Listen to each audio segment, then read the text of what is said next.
culto unido con la misión de Tupelo. Bendición. Y también tener personas que nos visitan por primera vez. Es un privilegio que puedan estar con nosotros. Este mes estamos hablando del tema acerca de elementos de la pasión. La semana pasada hablábamos acerca de la cruz. Hoy vamos a aprender acerca de los clavos.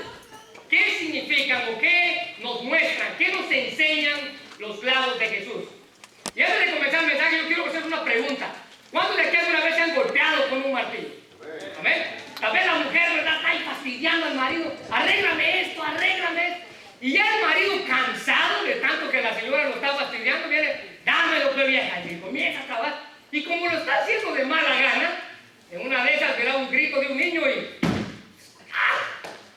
¿Qué pasa? ¿Qué pasa cuando nos golpeamos con un martillo? ¿Qué pasa? Ahora, yo le voy a decir algo. Yo no estuve ahí, pero yo sé lo que pasa. ¿Qué es lo primero que usted hace cuando se golpea con un martillo? Yo no estuve ahí, pero yo sé lo que pasa. En primer lugar, usted se agarra el dedo. ¿Amén? Usted se agarra el dedo y no puede creer lo que ha hecho. Se golpeó con un martillo. Entonces usted se agarra el dedo tan fuerte que piensa que de esa manera el dolor se va a ir. Segunda cosa que usted hace cuando se golpea con un martillo. Yo no estuve ahí, pero yo sé lo que pasa. Segunda cosa que usted hace, se lo mete a la boca. ¿Amén? Se lo mete a la boca. Algunos otros, ¿verdad?, se lo pasan rozando en la cabeza. Yo no estuve ahí, pero yo sé lo que pasa. Y en tercer lugar, ¿qué es lo que pasa cuando usted se golpea con un martillo? Bueno, ya se lo agarró, ya se lo metió a la boca. La tercera cosa que usted hace, yo no estuve ahí, pero yo sé lo que usted hace. Usted comienza a brincar. A ver, hermanos, eso es lo que hacemos regularmente cuando nos metemos un martillo. Ahora, ¿qué pasaría si nos hubiéramos hundido el clavo? Ahora, ¿qué pasaría si nos hubiéramos hundido el clavo completo por culpa de alguien más? ¿Qué pasaría si no solamente nos golpeamos? ¿Qué pasaría si nos hubiéramos tenido que clavar por culpa de alguien más?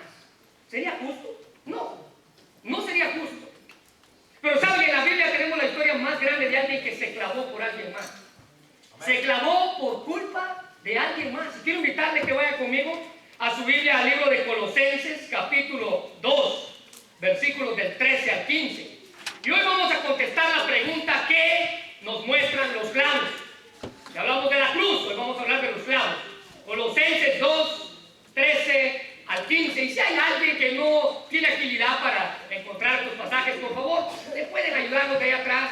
O el que está a la par, ¿verdad?, puede estar listo ahí. Solamente vamos a buscar este pasaje y ese va a ser nuestro pasaje base para esta mañana. Colosenses capítulo 2, versículos del 13 al 15. Cuando tengan, me dicen un amén, por favor. Amén. Mira lo que dice, por favor. Versículo 13. Vamos a esperar que alguno lo busque. Colosenses capítulo 2, versículos del 13 al 15. Amén. Yo creo que ya todos lo tienen. ¿Lo tienen todos? Amén. Muy bien, mira lo que dice el versículo 13. Y vosotros, estando muertos en pecados y en la incircuncisión de vuestra carne, os dio vida juntamente con Él. ¿De quién está hablando aquí? De Cristo. Perdonándonos, subraya esto si es tu Biblia, todos los pecados. Versículo 14.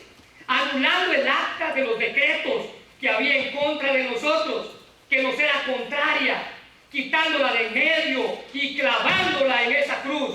Versículo 15. Y despojando a los principados y a las potestades, los exhibió públicamente, triunfando sobre ellos en la cruz. ¿Qué pasaría si alguien se clavara por culpa de otra persona?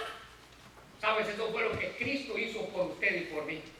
Un hombre llamado el conde Nicolás López dijo estas palabras: para todos de una vez, todos los pecados son expiados en la cruz, toda la caída es borrada, toda la sujeción a Satanás, toda la sentencia producto de la caída de Adán es borrada, cancelada y anulada por los clavos de Jesús. ¿Saben? Jesús fue el que anuló todo, clavado en esa cruz. Jesús fue el que anuló el acta, dice la Biblia, de lo que nos era contrario a nosotros. Jesús fue el que se puso en nuestro lugar. Jesús fue el que murió por usted y por mí. Un escritor muy conocido, a lo mejor en nuestro ámbito también, se llama Max Lucado. Él escribió esta frase hablando de los clavos. Y si usted alguna vez ha tenido la oportunidad de leer un libro acerca de él, los libros que él escribe son bien poéticos. Y escuchen bien lo que este hombre escribió. No pudo Jesús, él comienza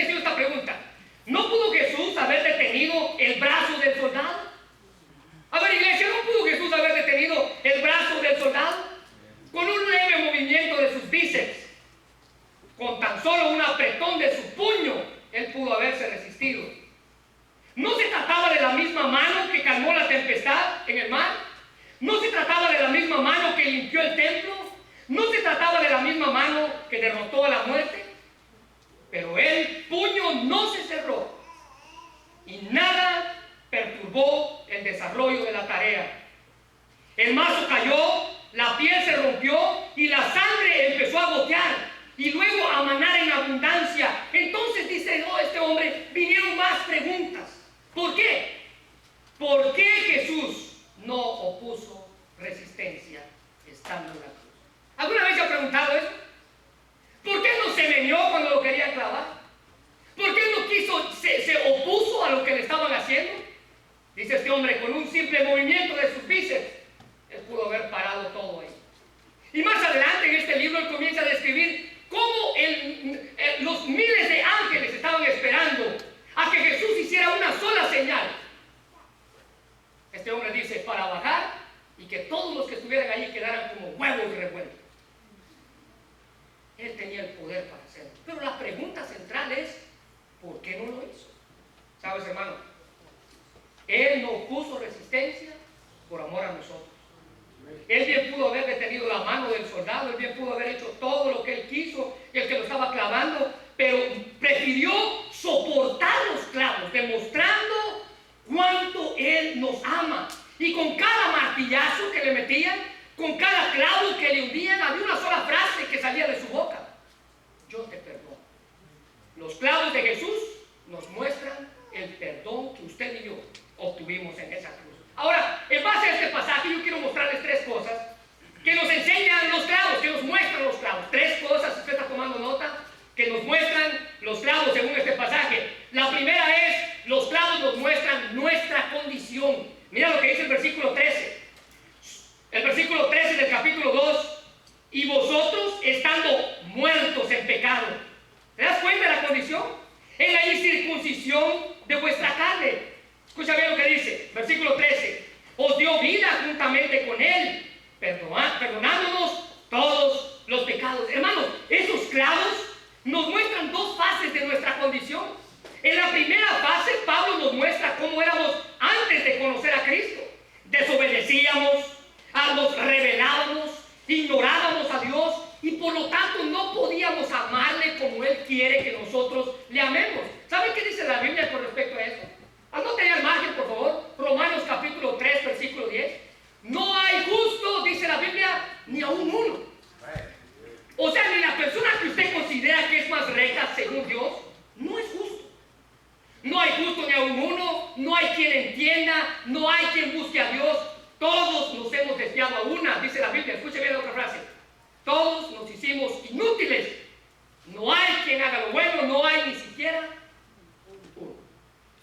Esa es la condición, esa es su condición, esa es mi condición. Esa es la condición de todos los seres humanos en el mundo. No podemos ser justos delante de Dios. Génesis capítulo 6, versículo 5 dice: y vio Jehová que la maldad de los hombres era mucha y que todo designio de su pensamiento del corazón de ellos era de continuo solamente para el mal. ¿Sabes? Ayer sábado, no fue el viernes, estuve hablando con una persona, con un vecino allí en mi casa. Su esposa es testigo de Jehová y estábamos hablando con el vecino iba caminando y se paró a platicar conmigo. Dije yo, bueno, pues hay que hablar cosas que edifiquen. Y comenzamos a hablar con el Señor y yo le preguntaba a él, ¿se da cuenta cómo está el mundo hoy en día? A ver, les pregunto a ustedes, ¿se han dado cuenta cómo está el mundo hoy en día? Miren, cosas que usted ve hoy, le aseguro que sus abuelitos ni siquiera las sabían. Homosexualismo, drogadicción, todo eso, si usted le pregunta a su abuelito qué son las drogas, él ni sabe qué era eso. El monte antes se servía para cortarlo, no para fumárselo. Pero nuestros días, nuestra generación, está yendo, dice la Biblia en Génesis, sus pensamientos, dice Dios, eran de continuo al mal. Eran de continuo al mal. Sus pensamientos siempre son de continuo al mal. Y nuestros pensamientos, nuestras acciones siempre son inclinadas para hacer lo bueno. No hay, hermanos, nada bueno en nosotros, aunque usted piense lo contrario. No hay nada bueno en usted. Pensamos que porque hacemos cosas buenas, Dios tiene que aplaudirnos y felicitarnos y decir, este es mío. No. La Biblia dice en Romanos 3:10 que no hacemos nada bueno delante de Él. ¿Sabe qué dice Efesios capítulo 2, versículos del 1 al 13? Él os dio vida a vosotros cuando estabais muertos en vuestros delitos y pecados. Vuelve a usar esta frase, muertos en pecados. Escuche bien, en los cuales anduvisteis en otro tiempo, siguiendo la corriente de este mundo, conforme al príncipe de la potestad del aire, el espíritu que ahora opera en los hijos de desobediencia, entre los cuales también todos vosotros vivimos en otro tiempo, en los deseos de la carne. ¿Sabes qué dice la Biblia? Haciendo tu propia voluntad y no la voluntad de Dios. Así es como vive el ser humano hoy. Esos son los pensamientos, esa es la condición que tenemos. Nuestros pensamientos, nuestra condición es siempre alma. Ahora sabes, Pablo nos recuerda aquí con seriedad cuál es la condición del ser humano, la perdición en la que está envuelta. Y aquí, al igual que en Colosenses, él usa esta frase, muertos en pecado, muertos en delito. ¿Sabes qué significa esto? Significa el dominio que el pecado tiene en la vida del ser humano. Es esa fuerza que lo hace hacer cosas que él no quiere. Es esa fuerza que lo hace a él hacer cosas que él no quiere. Esa naturaleza la traemos desde que nacemos. Esa naturaleza viene de nosotros desde Adán. Si alguien no quiere ser un pecador, no tiene que nacer de una mujer. Pero todo ser humano que nace de una mujer, la Biblia dice, él es pecador. Una vez en la escuela dominical estaba haciendo esta conversación, ¿verdad? Y había una niñita y una bebé y le decía yo a los hermanos, ella es una pecadora. Y una señora atrás me vio así medio extraño, como quien dice, eso no puede ser así. Y yo siempre uso un simple ejemplo. ¿Quién le enseña a los niños a portarse mal? ¿Usted? No, usted le enseña a portarse bien. ¿Por qué se portan mal? Hay algo dentro de ellos. Hay algo dentro de ellos, dice Génesis, que los hace inclinarse hacia la maldad. ¿Quién enseña a los niños a mentir? No. ¿Quién enseña a los niños malas palabras? ¿Quién enseña a los niños a ser egoísta con otros niños? ¿Sabe? Mira, si usted tiene un niño pequeño, ponga a su hijo con un montón de juguetes y déle un solo juguete para que juegue. Y luego traiga a más niños a jugar. ¿Qué va a hacer ese niño? Va a ir y va a levantar cada juguete que encuentre. Porque son de él. ¿Quién le enseñó a ser egoísta? Sus pensamientos, sus acciones, dice Génesis, son de continuo hacia el mal. Hermanos, estamos en serios problemas. Me platicaba este vecino el viernes. Entonces, si todo esto pasó por Adán y Eva, ¿por qué no pagaron ellos? ¿Estoy pagando yo? Ellos ya pagaron. Y usted y yo, si no nos ponemos a cuentas con Dios, vamos a pagar. Vamos a pagar también. Romanos 5:12 dice, por tanto el pecado entró al mundo por un hombre y por el pecado la muerte, así la muerte pasó a todos los hombres por cuanto todos pecaron. Por un hombre entró la muerte al mundo y por un hombre todos somos pecadores. Ahora, yo les dije que se dividía en dos fases. La primera fase es nuestra condición antes de conocer a Cristo, pero Pablo no solamente habla de eso. Mira lo que dice el versículo 13. Y vosotros estando muertos en pecados y en la incircuncisión de vuestra carne, aquí está la división de la segunda fase. Os dio vida juntamente con él, perdonándoos todos los pecados. En la segunda fase de nuestra condición, escucha bien, Pablo la resume de esta manera. Él nos dio vida juntamente con él. Así como Cristo, hermanos, resucitó de los muertos a la vida, así él nos resucitó a nosotros a una vida nueva. El cristiano ahora tiene dos naturalezas. Efesios 2, capítulo 2, versículos 4 y 5 dice, pero Dios, que es rico en misericordia, por su gran amor con que nos amó, aún estando nosotros muertos en pecados, nos dio vida juntamente con Cristo. Por gracia sois salvos. Hermanos, mucho más que cualquier otra cosa, Una persona está muerta espiritualmente, necesita la vida que Dios tiene que dar.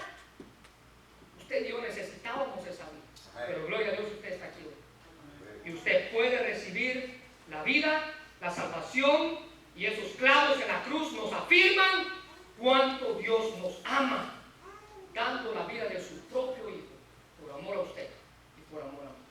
En primer lugar, los clavos nos muestran la condición, nuestra condición. Mira la segunda cosa que los clavos nos muestran nuestra liberación. Había una condición, ¿cómo nos liberamos? Bueno, Pablo dice aquí en el versículo 14. ¿Estás conmigo todavía? Amén, mira el versículo 14. Anulando el acta de los decretos que había contra nosotros, que nos era contraria, quitándola de en medio y clavándola en esa cruz. Mira, hermano, el significado literal de la palabra griega aquí, que se traduce como acta, es manuscrito, y se refiere a un certificado de una deuda que alguien escribía a mano y por el cual el deudor reconocía cuál era la condición que él tenía. Él le debía a otra persona. ¿Qué pasaba en aquel tiempo? Bueno, en aquel tiempo, si alguien, ¿verdad?, prestaba algo y esa persona se constituía en deudor de esta, él hacía un pedazo de papel escrito a mano y lo firmaba. Entonces lo que hacía constar era que esta persona me debía a mí. Ese es un manuscrito. Pero Pablo dice algo bien interesante. Él dice que Cristo en la cruz rompió el acta, rompió ese manuscrito. Él dice, ya no hay más deuda. Él dice, ya no hay más por qué deber. Pero sabes, esa acta nos mostraba que todos estamos en deuda con Dios por transgredir su ley. Y era imposible que usted pudiera pagar esas deudas por su propia cuenta. No hay nada que usted pueda hacer. No hay nada. Me porto bien, bueno, pórtese bien, pero no es suficiente. Voy a la iglesia cada domingo. Vaya a la iglesia cada domingo, pero no es suficiente. Mire, yo voy para la obra, de lo que usted quiera, pero no es suficiente. Pablo dice, Él anuló el acta de nuestros decretos. Mira lo que dice Gálatas capítulo 3, versículo 10. Porque todos los que dependen de las obras de la ley están bajo maldición.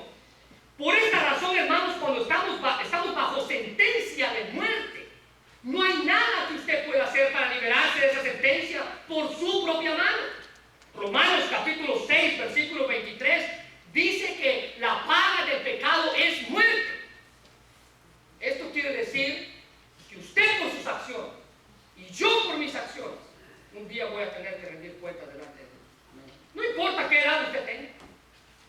Va a llegar un momento en el cual usted va a entender lo que estoy diciendo y usted va a dar cuentas delante de Dios. Ahora mira, esta ley a la cual Pablo estaba diciendo, él estaba diciendo aquellas leyes rituales que antiguamente se hacían.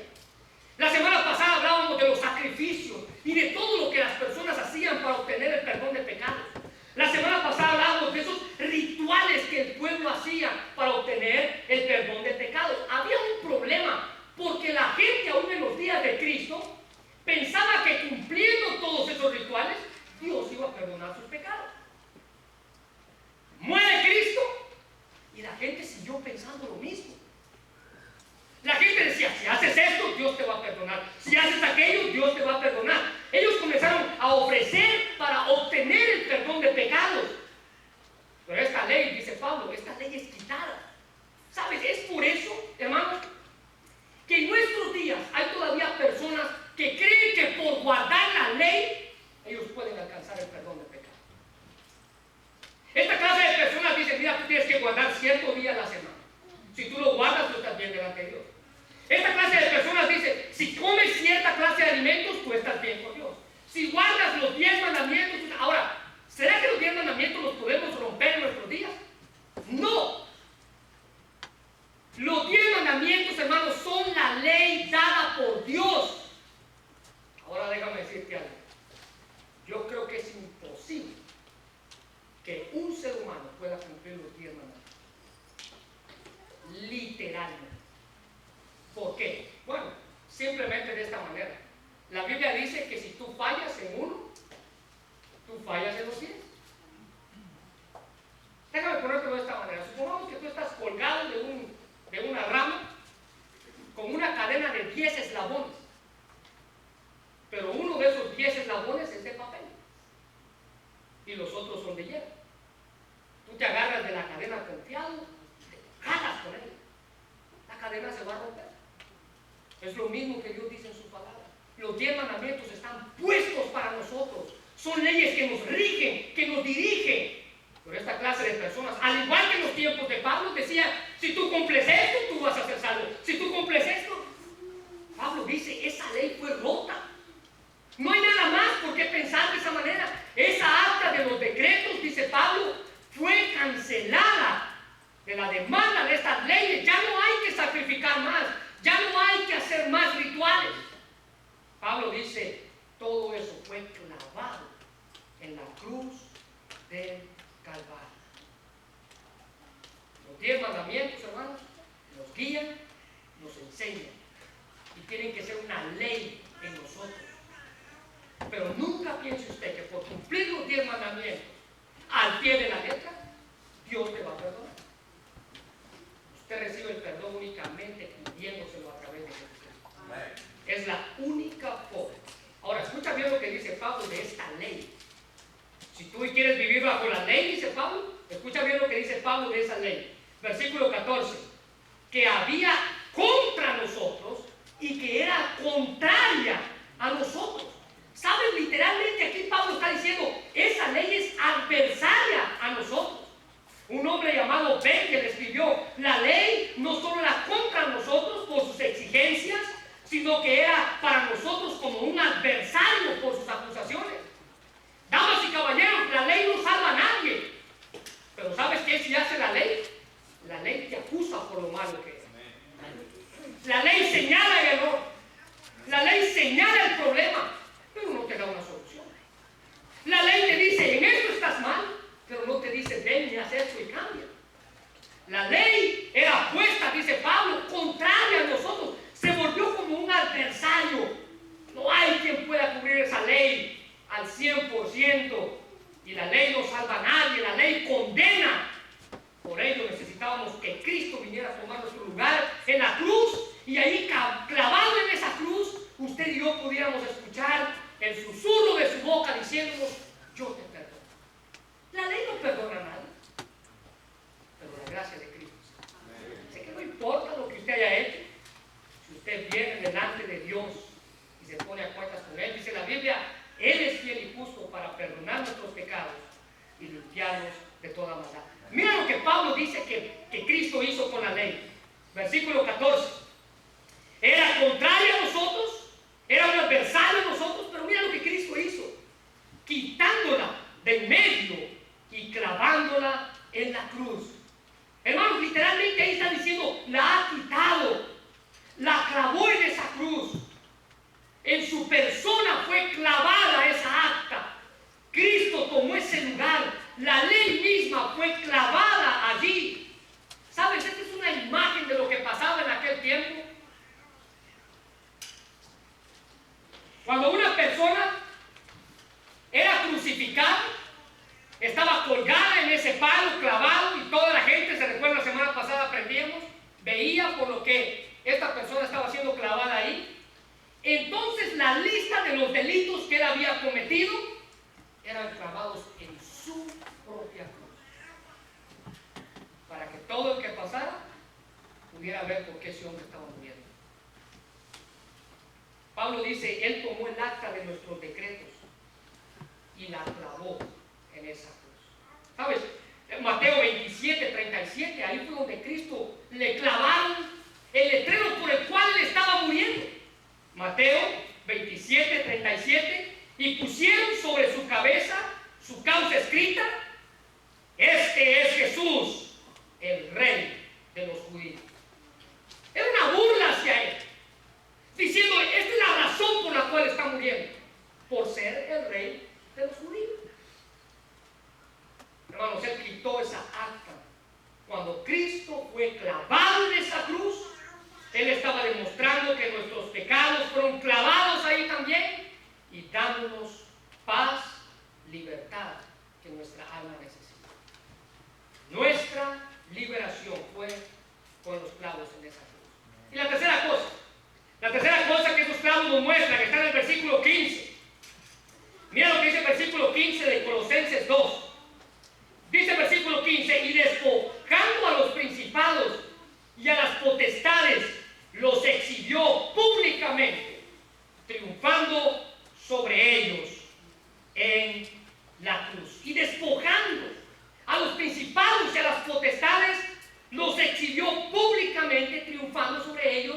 en esa cruz. La tercera cosa que los clavos nos muestran es nuestra victoria. Hermano, lo más triste que puede haber es un cristiano derrotado. Es un cristiano que no vive en victoria. Es un cristiano que todo el tiempo se queja por las cosas malas que le pasan. Es un cristiano que todo el tiempo se pasa quejando con el vecino, ¿verdad? Y de la fábrica, y de los trabajos, y de la familia, y de los pleitos con la mujer, con el marido. Es un cristiano que hace burla de la victoria que Cristo tuvo en esa cruz. Eso es lo peor y lo más triste que puede pasar. Ahora, Cristo por medio de esa cruz desarmó por completo a Satanás y a todos sus aliados que estaban tratando de derrotarle en esa cruz, a todas las huestes perversas de ángeles. Él obtuvo la victoria en esa cruz del Calvario. Y Cristo en esa cruz venció a la muerte para demostrarnos a nosotros que podemos tener vida. Él venció para que usted y yo tengamos la victoria. Él venció para que usted y yo seamos victoriosos. Ahora yo quiero que usted vea tres frases que Pablo usa aquí para demostrarnos la victoria que Cristo tuvo en esa cruz. Mira de la primera, dice el versículo 15, despojando. Él despojó. ¿Sabes? Cristo, en el momento en el que él estaba siendo crucificado, el infierno sacó lo peor que tenía, los más altos rangos de demonios, de soldados que tenía, para vencer a aquel que estaba siendo clavado en esa cruz. El infierno sacó su peor artillería para darle con todo a esa cruz. Y cuando ellos pensaron que habían vencido, lo tenían donde lo querían. Vergüenza, burlas, reproches. La Biblia dice que Cristo se despojó. ¿Sabes? Esto literalmente quiere decir que Él se sacudió de sí mismo. Es como cuando usted tiene un montón de cosas encima y usted hace ¡pah! Y se sacude todo lo que tiene. Él se sacudió todo lo que el infierno pudo tirar de encima. Él lo hizo por amor a nosotros. Y esa victoria, hermanos, Él nos la ha dado a nosotros como sus hijos. Romanos 8:35 dice: ¿quién nos separará del amor de Cristo? ¿Tribulación, o angustia, o persecución, o hambre, o desnudez? Dice Pablo, o peligro, o espada. Nada nos puede separar de ese amor. Y el versículo 37 de Romanos 8 dice: antes en todas estas cosas somos más que vencedores. Amén. Por aquel que nos amó. Mira la segunda palabra que está ahí.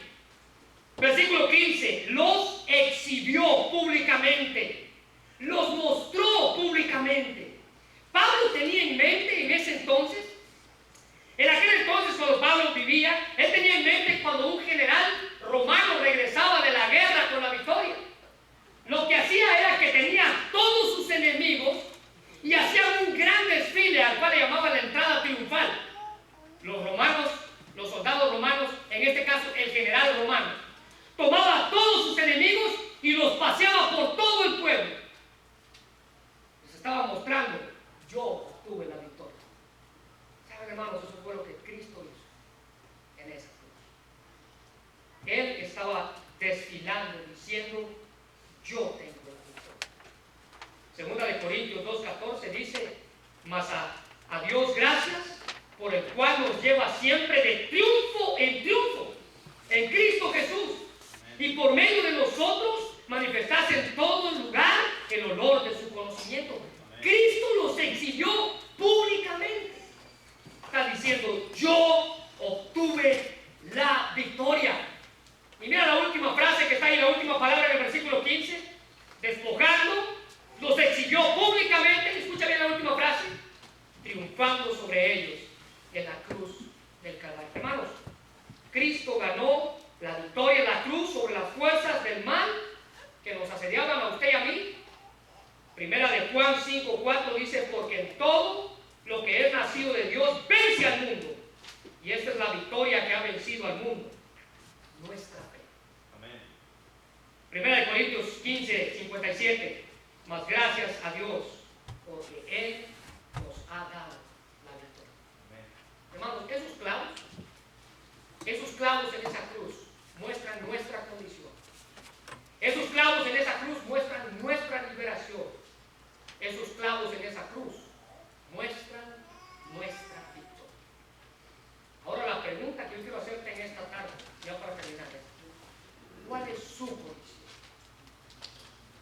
¿En qué condición está parado el clavo?